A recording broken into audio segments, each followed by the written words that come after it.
अब देखिए मेरी बेटा ध्यान दो केस क्या देखो होता है ना, हर कंसेप्ट के एप्लीकेशंस होते हैं बहुत सारे। अब उसी में जो मैं ये एप्लीकेशन कर रहा हूँ, ये बहुत इंटरेस्टिंग और बहुत इंपॉर्टेंट एप्लीकेशन है। आपका क्या दिया गया हमारे पास? मेरे पास एक ये कैपेसिटर है,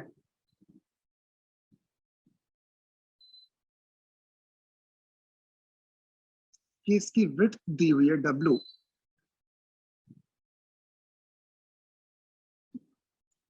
ये इसकी डायमेंशन आपके पास L दे रखी है, और यहां पर एक बैटरी कनेक्टेड है, V वोल्ट की बैटरी कनेक्टेड है। V वोल्ट की बैटरी, ये इनके बीच का सेपरेशन वो आपका कैपिटल D है। हमने क्या किया, इसके जस्ट आउटसाइड एक हमने डाइलेक्ट्रिक स्लैब रखी,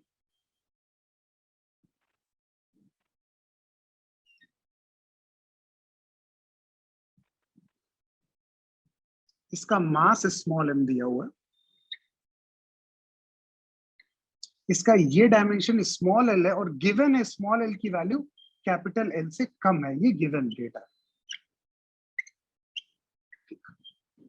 और मैंने इसको यहां पर इसको रिलीज किया है,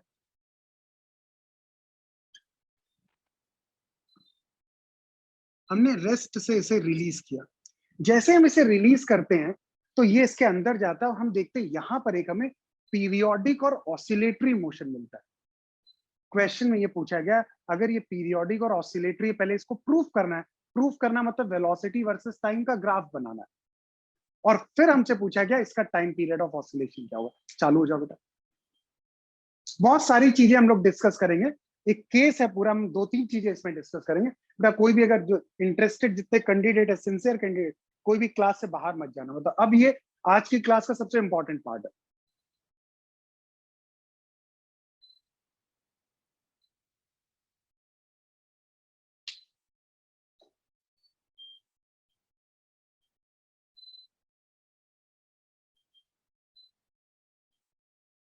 भाई यहाँ पे देखो ऑब्वियस यार, सही बात है, बिल्कुल सही, परफेक्ट आंसर। भाई अगर इसको हम यहाँ पे रखेंगे, तो जैसे यहाँ पे रखेंगे तो इस पे F इलेक्ट्रोस्टैटिक लगेगा, v² by 2d into W epsilon not into K-1, ये कांस्टेंट फोर्स लगेगा। Due to this constant force, बताओ इसके पास एक एक्सेलरेशन A0 आ जाएगा। अगर A0 की कोई बात करता है तो A0 बताओ क्या हो जाएगा?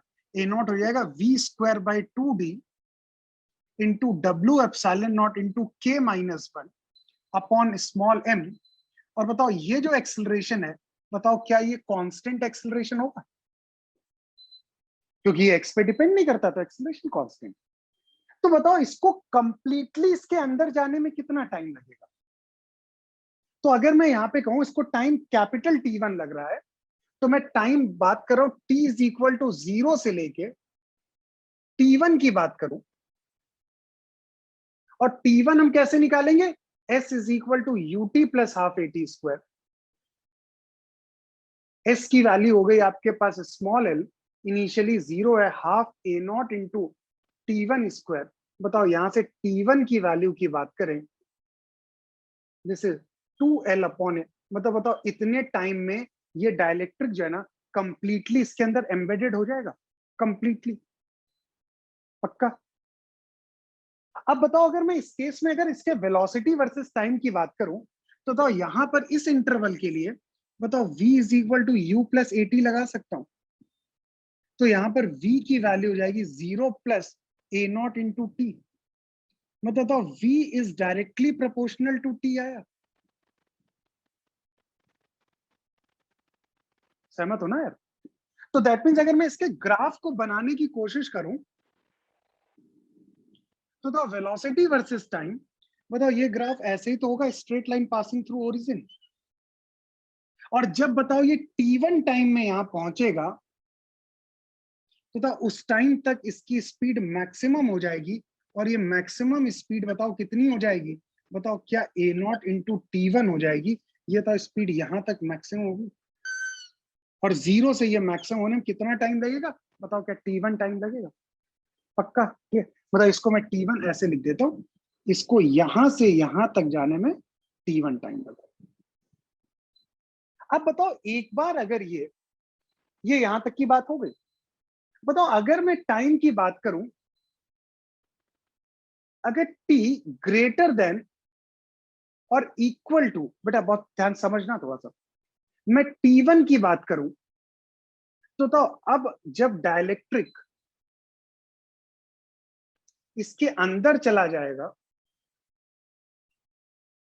कंप्लीटली, अब बताओ क्या इसका C इफेक्टिव कांस्टेंट हो जाएगा? अब x का फंक्शन कहां रहेगा? तो फोर्स हमने देखा था v²/2d, क्या आया था, v²/2 into dc effective by dx।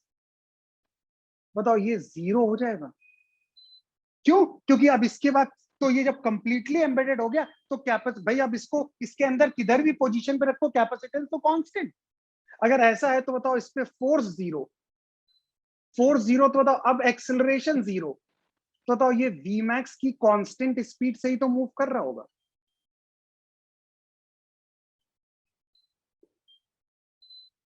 हाँ या ना? कब तक ये कांस्टेंट स्पीड से मूव करेगा? ये तब तक कांस्टेंट स्पीड से मूव करेगा जब तक ये जस्ट आउटसाइड नहीं आ जाता, यहां तक नहीं आ जाता।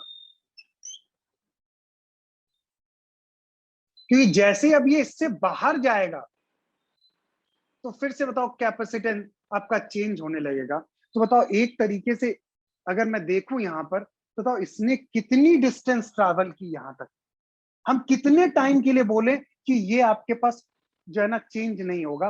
बताओ अगर ये T1 से स्टार्ट कर रहा है तो T1 टाइम बताओ यहां पे अगर देखा जाए इसका फ्रंट वाला एंड कितना मूव कर रहा है। भाई T1 टाइम में ये कहां तक आ गया था? T1 टाइम में ये कंप्लीटली एम्बेडेड हो गया था। तो कंप्लीटली एम्बेडेड होने का मतलब L, तो इसने फर्दर कितनी डिस्टेंस ट्रेवल की? इसने L-L, और मतलब ये टाइम कब तक की है? ये T1 प्लस T2 टाइम होगा। और इस T1 प्लस T2 टाइम की बात करें, जहां पर अगर कोई पूछता है T2 टाइम कितना होगा, T2 टाइम होगा L-l अपॉन वी मैक्स, क्योंकि इतने इंटरवल में ये कांस्टेंट स्पीड से मूव कर रहा था। भाई जब ये इसके अंदर कंप्लीटली एम्बेडेड हो गया तो बताओ ये कितनी डिस्टेंस ट्रैवल कर गया होगा? ये स्मॉल एल डिस्टेंस ट्रैवल कर गया होगा ना। अब बताओ इसको इस एज तक आने के लिए और कितनी डिस्टेंस ट्रैवल करनी पड़ेगी? L-l, और ये डिस्टेंस इसने कैसे ट्रैवल की होगी? Vmax की कांस्टेंट स्पीड। इसका मतलब T1 के बाद T2 टाइम तक बताओ ये ग्राफ क्या था, कांस्टेंट हो जाएगा। इस T2 टाइम तक बताओ क्या ये ग्राफ कांस्टेंट रहा? पहले तो मेरी बात चमकी या नहीं चमकी? अरे कुछ तो बोलो भाई।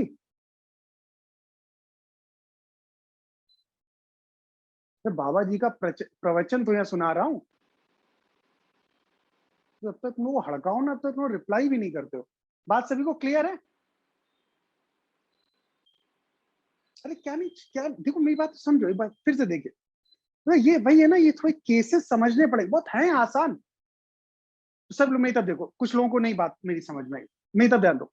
बताओ इसके जस्ट बाहर हमने रखा, इस पे लगने वाला फोर्स कांस्टेंट होगा, हाँ या ना? फोर्स कांस्टेंट है तो बताओ एक्सेलरेशन कांस्टेंट होगा। एफ, ये बताओ ये एक्सेलरेशन कांस्टेंट हुआ। अब एक्सेलरेशन कांस्टेंट है तो बताओ ये कैसा मोशन हो जाए? एक्सेलरेटेड मोशन होगा। तो अगर एक्सेलरेटेड मोशन है तो मैंने कहा ये T1 टाइम वो है जब ये कंप्लीटली इसके अंदर एम्बेडेड हो गया। तो जब कंप्लीटली एम्बेडेड होगा तो कितना टाइम लगेगा? बताओ ये L डिस्टेंस ट्रैवल करेगा, बताओ इतना टाइम होगा जिसमें ये कंप्लीटली एम्बेडेड हो गया। अब अगर इस टाइम इंटरवल की बात करें, इस टाइम इंटरवल में बताओ कैसा मोशन होगा? बताओ एक्सिलरेटेड मोशन होगा। और अगर ये मोशन एक्सिलरेटेड है तो बताओ यहां पर क्या होगा? v is equal to u plus a t. बताओ v की value a nought into t आ गई। ए नॉट तो हमें पता ही है, तो बताओ v directly proportional to T. बताओ इसकी वेलोसिटी लगातार इंक्रीज करती जाएगी, और T1 वो टाइम है जिस टाइम पर ये कंप्लीटली एम्बेडेड हो गया। इस टाइम पर ये कंप्लीटली इनसाइड द कैपेसिटर, ये कैपेसिटर के अंदर पूरा पूरा डाइलेक्ट्रिक चला गया उस टाइम। अब बताओ जब ये कैपेसिटर के अंदर चला गया तो बताओ अब इसका कैपेसिटेंस लिखोगे, अब कैपेसिटेंस तो कांस्टेंट हो गया ना, एक्स का तो फंक्शन ही नहीं है। अगर ये एक्स का फंक्शन नहीं है तो सी इफेक्टिव कांस्टेंट है, तो वी स्क्वायर बाई टू, बताओ इसके हिसाब से ये फोर्स जीरो, अगर फोर्स जीरो तो इसके बाद बताओ ये किस स्पीड से ट्रैवल करेगा, बताओ जो वी मैक्स स्पीड है उसी से ट्रैवल करेगा। अब बताओ जब कंप्लीटली ये यहां पर इसके अंदर हो गया तब बताओ ये कितनी डिस्टेंस ट्रैवल कर चुका है, एल। अब बताओ दूसरे एंड तक पहुंचने के लिए कितनी डिस्टेंस ट्रैवल करनी पड़ेगी, एल माइनस एल। तो बताओ कितना फर्दर और टाइम लगेगा, वो T2 टाइम, बताओ वो यही तो हुआ। तो बताओ इतने T2 टाइम के लिए बताओ क्या ये कांस्टेंट हो जाएगा आपके पास। तो ये हमारे पास ये मोशन कैसा हुआ, एक्सेलरेटेड, ये विद कांस्टेंट वेलोसिटी।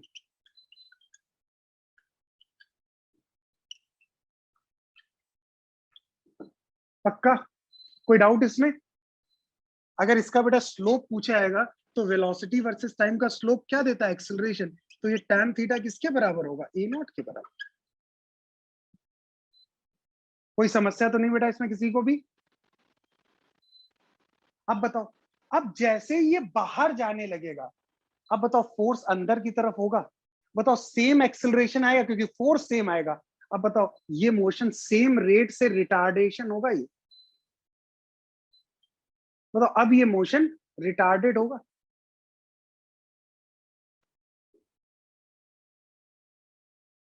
और ये सेम टाइम T1 लेगा, और T1 टाइम लेने के बाद बताओ क्या अब ये वाला यहां पर जाके जस्ट आउटसाइड आके बताओ क्या ये यहां पर जाके मोमेंटरी रेस्ट पे आ गया होगा।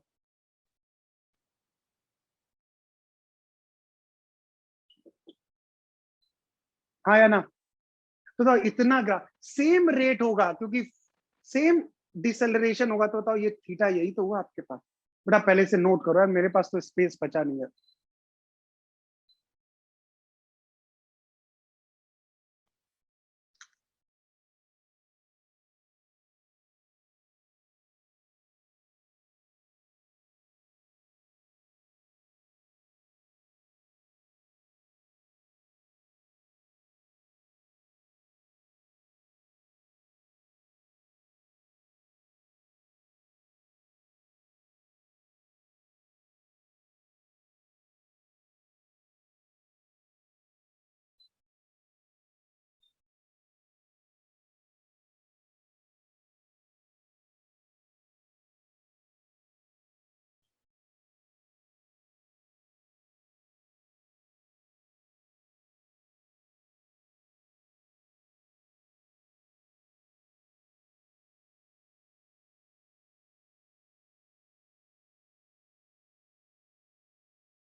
अरे बेटा वो तो हमने फोर्स का डेरिवेशन करने के लिए निकाला था ना, तो हम उसे वहां पे एक्सेलरेट नहीं होने दे रहे थे।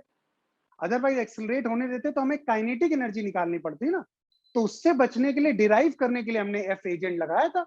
अब यहाँ पर तो ही हमने एफ एजेंट लगाया, अब यहाँ पे एफ एजेंट नहीं लग रहा है, तो उसके कारण क्या हो रहा है, यहाँ पे काइनेटिक एनर्जी चेंज हो रही है, यहाँ पे स्पीड गेन हो रही है।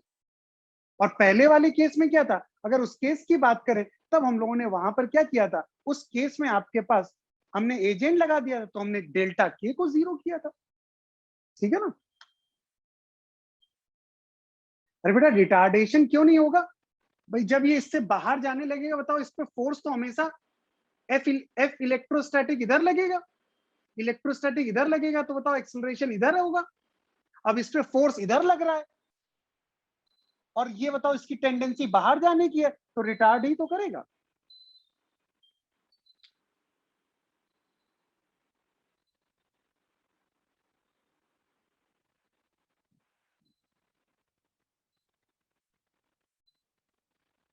बेटा ये इधर वाला नोट कर लेना, मैं इधर वाला ये पूरा हटाने वाला हूं।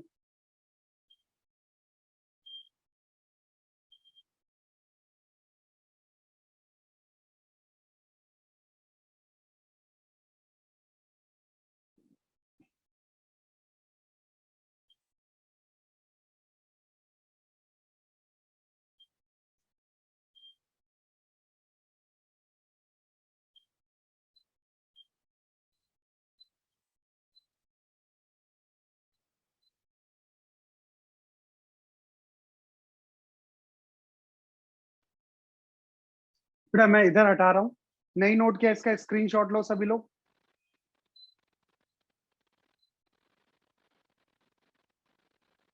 ठीक, अब देखो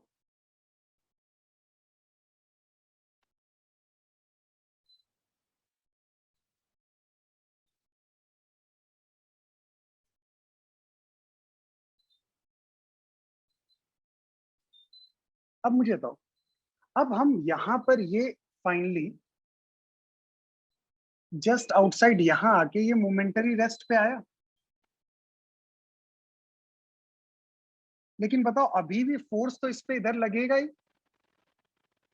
इधर ए नॉट होगा। अब बताओ ये क्या होगा, अब ये इस डायरेक्शन में मूव करने लगेगा, मतलब बताओ अब सिर्फ फर्क क्या पड़ेगा, बताओ वेलोसिटी का डायरेक्शन चेंज हो गया। अब बताओ ये निगेटिव में जाएगा, वही सेम थीटा से कितना टाइम लगेगा भाई कंप्लीटली एम्बेडेड होने में, सेम टाइम t1, और इस t1 टाइम में बताओ इसकी वेलोसिटी क्या हो जाएगी, बताओ माइनस का v मैक्स हो जाएगी। अब बताओ जब ये यहां पर पहुंच गया, ठीक, अब बताओ फिर से कंप्लीटली एम्बेडेड हो गया, फिर से वही कांस्टेंट, कितने टाइम के लिए कांस्टेंट, t2 टाइम के लिए कांस्टेंट। फिर इसके बाद बताओ फिर से ये रिटार्ड करने लगेगा, फिर से बताओ कितना टाइम, बताओ t1 टाइम, और यहाँ पर फिर से ये रेस्ट पे आ गया होगा। ये यही तो सिचुएशन हो गई। अब बताओ यही मोशन बार बार रिपीट हो रहा होगा, ये क्या होगा, अब यही तो बताओ ग्राफ आगे की तरफ बार बार ऐसे ही तो चलता रहेगा। तो बताओ इसने यहां से स्टार्ट किया और बताओ यहां पर दोबारा वापस आ गया, तो बताओ अगर इसका टाइम पीरियड पूछा जाए तो इसका टाइम पीरियड ऑफ ऑसिलेशन बताओ कितना हुआ। टाइम पीरियड ऑफ ऑसिलेशन बताओ कितना हो गया, t1, 4 times t1 plus 2 times of t2। बताओ यही तो आंसर हुआ। बताओ मेरी बात सभी को चमकी ना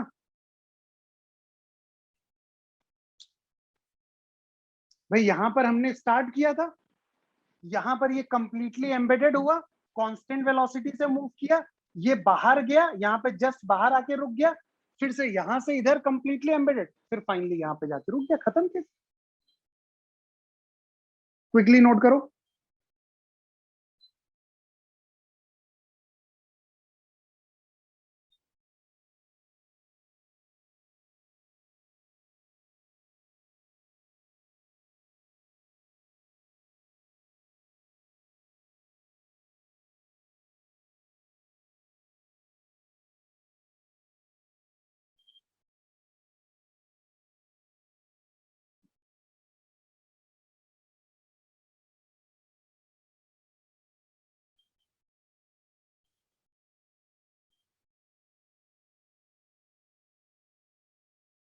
अब बेटा मेरा क्वेश्चन, अब ये आपको करना, बताओ जब हमारे पास एक डाइलेक्ट्रिक स्लैब इसके अंदर जाएगा तो इसकी कैपेसिटी बढ़ जाएगी, तो बताओ यहाँ पर अगर बैटरी कनेक्टेड है तो बताओ यहाँ पर कुछ चार्ज का फ्लो हो रहा होगा।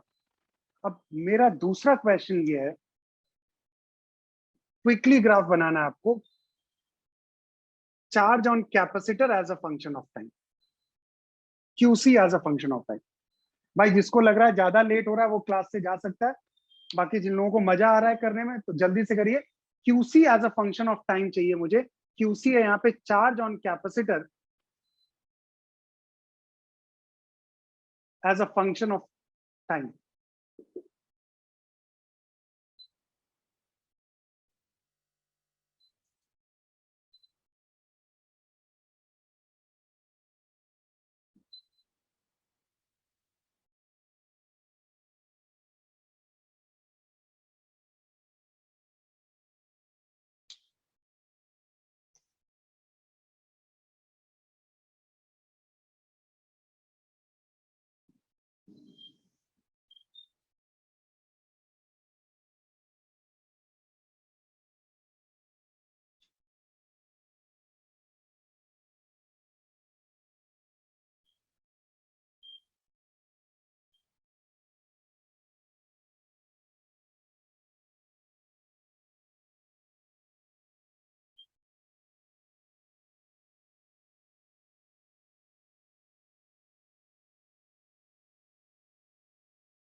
फिर तो सभी ने नोट कर लिया यार,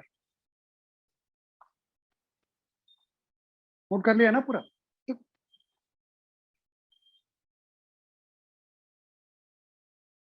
तो मैं मदद करता हूँ आपको। तो मेन बेटा ये ग्राफ बना लिया ना, अब बाकी ग्राफ तो इसके अप्लाइड कंसेप्ट होते हैं। एक बार आपने ये बना लिया, अब ये पूरा पैसेज पूछा गया था एक बार, उसने इसका ग्राफ पूछा, फिर उसने charge as a function of time का ग्राफ पूछा, फिर उसने current as a function of time का ग्राफ पूछ लिया। ये मेन था, ये बन गया, बाकी तो सब बन जाएंगे। देखो ध्यान दो, बताओ अगर मैं बात करूं ये as a function of time, तो जब इसमें डायलेक्ट्रिक नहीं था तो इसका अकेले का कैपेसिटेंस अगर सी नॉट है, तो टी जीरो पर हमारे पास चार्ज बताओ कितना होगा। बताओ क्यू नॉट चार्ज तो होगा which is equal to C not into V. हाँ या ना? ग्राफ जीरो से तो नहीं स्टार्ट होगा ना, क्योंकि ऑलरेडी इसका कैपेसिटेंस सी नॉट है, तो सी नॉट इंटू वी तो चार्ज होगा ही पहले पहले तो। हाँ या ना? अब बेटा जितने लोग जब बचे हुए हैं सभी लोग अपना कैमरा ऑन करो, वरना मैं क्लास यहाँ हटा दूंगा।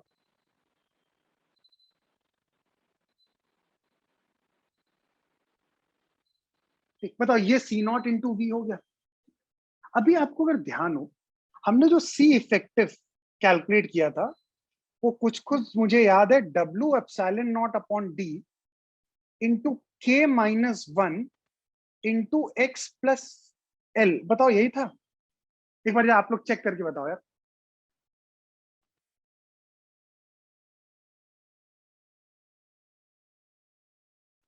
यही था ना? ठीक, अब देखो, अब बताओ जैसे ही हम इस केस में आ जाएंगे, बताओ अब डायलेक्ट्रिक जैसे इसके अंदर एक्स गया, बताओ सी इफेक्टिव ये हो गया। अगर सी इफेक्टिव ये हो गया, तो अब बताओ क्यू क्या हो जाएगा, सी इफेक्टिव इंटू वी। बताओ ये हो जाएगा W epsilon not into V upon D into K minus one into X. अब बताओ एक्स की बात करें तो बताओ S is equal to U T plus half A T square है, और इनिशियली बताओ पहले एक्सेलरेशन ए नॉट है, तो एक्स की वैल्यू बताओ जीरो प्लस हाफ ए नॉट इंटू टी स्क्वायर हो गई। हाँ या ना? तो अगर इसकी वैल्यू रख दें हाफ ए nought into T square plus L, तो बताओ क्या ये इक्वेशन पैराबोला की हो गई? देख लो। अरे S is equal to U T plus half A T square, यहाँ पर एक्स है, एक्स वही तो होता है कितना ये अंदर गया, तो ये हमने यहाँ पे वैल्यू यही तो है पैराबोला। इसका मतलब यहां से ये ग्राफ पैराबोला होगा। और बताओ ये वो टाइम T1 है इस T1 टाइम में ये पैराबोला मैक्सिमम, और अगर मैं इसकी बात करूं, बताओ इस टाइम तक इस पे वो मैक्सिमम चार्ज आ गया होगा, क्योंकि यहां पर कैपेसिटेंस सबसे ज्यादा होगा। ठीक, अब इसके बाद कैपेसिटेंस चेंज हो नहीं रहा था, तो बताओ ये चार्ज क्यू मैक्स बताओ उतना ही बना रहेगा, कितने टाइम तक? T2 टाइम तक। अब बताओ उसके बाद ये स्लैब बाहर जाने लगी, कैपेसिटेंस कम होगा सेम रेट से, बताओ ये पैराबोला डाउनवर्ड आ जाएगा। और बताओ ये फाइनली कहां तक ग्राफ आ जाएगा? बताओ T1 टाइम में, बताओ फिर से हमारे पास स्लैब बाहर चली गई, तो बताओ फिर से C0 V के बराबर हुआ। अब बताओ फिर से स्लैब जब अंदर मूव करेगी, बताओ चार्ज इस तरीके से ऊपर जाएगा, फिर से कितना टाइम लेगा आपके पास? बताओ क्या टाइम T1 लिया? फिर से बताओ ये कांस्टेंट रहेगा कितने टाइम तक? T2 टाइम तक। और इसके बाद बात करें, फिर से बताओ ये पैराबोला इस तरीके से जाएगा, कितना टाइम? T1। और फिर से बताओ ये C0 V। पहले बताओ ग्राफ सभी को चमका या नहीं चमका? हमें हर जगह बेटा एग्जैक्ट ग्राफ नहीं बनाना होता है, कई बार हमें बस एक रफ स्केच बनाना होता है, कि बस एक आइडिया लग जाए कि ये ग्राफ कैसा है, नेचर कैसा है। क्या? अब बताओ अगर आप थोड़ा सा ध्यान समझो, अगर ये ग्राफ बना लिया तो यार इसमें हमें तो कोई प्रॉब्लम ही नहीं। भाई यहां पर बताओ ये चार्ज हुआ होगा, क्योंकि कैपेसिटेंस यहाँ इंक्रीज कर रहा है, यहाँ पे कैपेसिटेंस कांस्टेंट है, यहाँ पे चार्ज डिक्रीज इसलिए कर रहा है क्योंकि जब स्लैब बाहर आएगी तो कैपेसिटेंस आपका डिक्रीज करने लगेगा। हाँ या ना? अरे चमका ना यार, कि बस मैं खुद को ही सिर्फ सेटिस्फाई कर रहा हूँ। यस यस सर, अब बोल रहे मतलब मैं खुद को सेटिस्फाई कर रहा हूँ।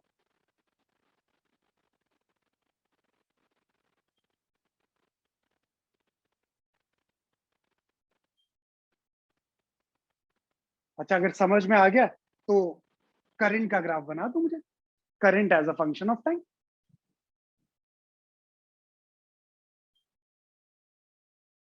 अरे बेटा ये टी स्क्वायर है ना, प्लस टी स्क्वायर है, पर प्लस टी भाई क्या, हमेशा डायलेक्ट्रिक कांस्टेंट के 1 से बड़ा होता है। तो बताओ ये क्या हुआ, half plus half eighty square, plus half eighty square, तो पैराबोला ओपनिंग अपवर्ड होगा ना, डाउनवर्ड के लिए तो माइनस टी स्क्वायर होना चाहिए। मुकुल,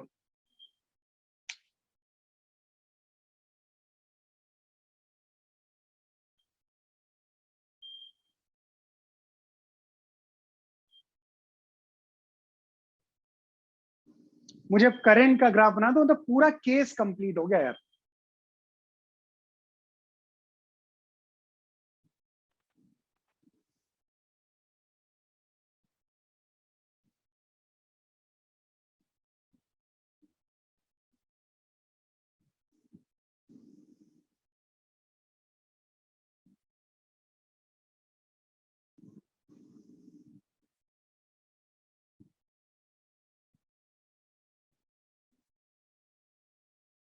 बेटा सैटरडे मॉर्निंग वाली भी क्लास बहुत मजेदार क्लास होगी, मतलब कंसेप्चुअल क्लास होगी, थोड़ी सी मेहनत करके, मतलब अटेम्प्ट करके आएगा पूरी शीट।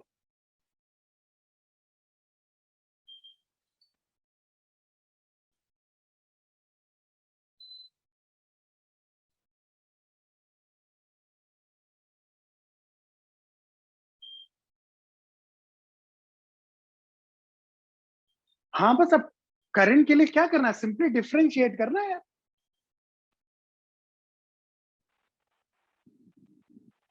अब जैसे कई लोग कहते हैं कि सर ये क्वेश्चन जैसे आज अब टेस्ट सीरीज का एक क्वेश्चन था, वैसे है तो ये सीवी का केस। अब कई लोग सर इतने 3 ग्राफ हम लोग कैसे बनाएंगे? अरे हमें पहला ग्राफ बनाना था, बाकी ग्राफ तो उसी के आइडिया से हम लोग बना लेते हैं। अब देखो वैसे ये फर्जी क्वेश्चन है, आई की वैल्यू क्या हो गया, अरे सिंपली इसको डिफरेंशिएट करना है। अब बताओ पैराबोला ओपनिंग अपवर्ड है, तो इसका डिफरेंशिएशन, पैराबोला को डिफरेंशिएट करोगे, टी स्क्वायर को डिफरेंशिएट करोगे तो 2t आएगा, straight line passing through origin. बताओ ये ऐसे ही तो आएगा। अब बताओ ये कांस्टेंट है, तो बताओ इतने रीजन में करंट जीरो हो जाएगी। बताओ ये आपके करंट क्या हो गई, जीरो। अब बताओ यहां पर स्लोप निगेटिव है, तो बताओ अगर स्लोप निगेटिव है तो इस केस की बात करें, बताओ करंट निगेटिव होगी, बताओ क्या करंट ऐसे ही तो होगी, यहां से यहां तक T1, इस टाइम पर करंट एक तरीके से मैक्सिमम, और इस केस की बात करें ये आपके ये इस तरीके से होगा, ये यहां पर ये माइनस आई मैक्स से, बताओ ये कितना टाइम T2, ये फिर से टाइम T1, अब बताओ यहां पर फिर से इंक्रीज करने लगा, बताओ ये ग्राफ सीधे ऐसे जाएगा, कहां तक जाएगा, मैक्सिमम तक, कितना टाइम लगेगा T1, फिर से बताओ करंट क्या हो गई, 0,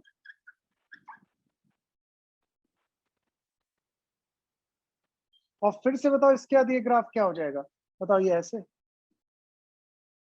अब ये तो बिल्कुल सिंपली इसको डिफरेंशिएट करना था, ये टाइम कितना होगा T2, ये टाइम फिर से बताओ कितना होगा T1, चेक कर लो, बताओ पूरा ग्राफ बना या नहीं बना। हमने कुछ नहीं किया यार, हमने सिंपली पैराबोला ओपनिंग अपवर्ड, इसका डेरिवेटिव पॉजिटिव, डेरिवेटिव मतलब स्लोप, इसका स्लोप पॉजिटिव है, यहां पर स्लोप निगेटिव है, और यहां पर स्लोप मैक्सिमम है, इसलिए बताओ मैक्सिमम से ये ग्राफ ऐसे ही तो बनेगा।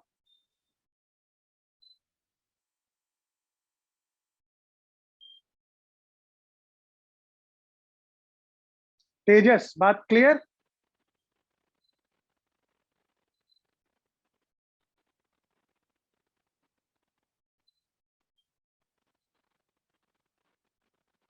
तो ये एक बड़ा इंटरेस्टिंग सा केस था यार, हम लोगों ने पूरा कंप्लीट कर लिया, तीनों ग्राफ हम लोगों ने यहाँ पर कंप्लीट किया, ठीक है ना। तो बेटा अब अगर मैं अपने एंड से बात करूं तो पूरा हम लोगों ने कैपेसिटर पूरा कंप्लीट कर लिया, कैपेसिटर डाइलेक्ट्रिक।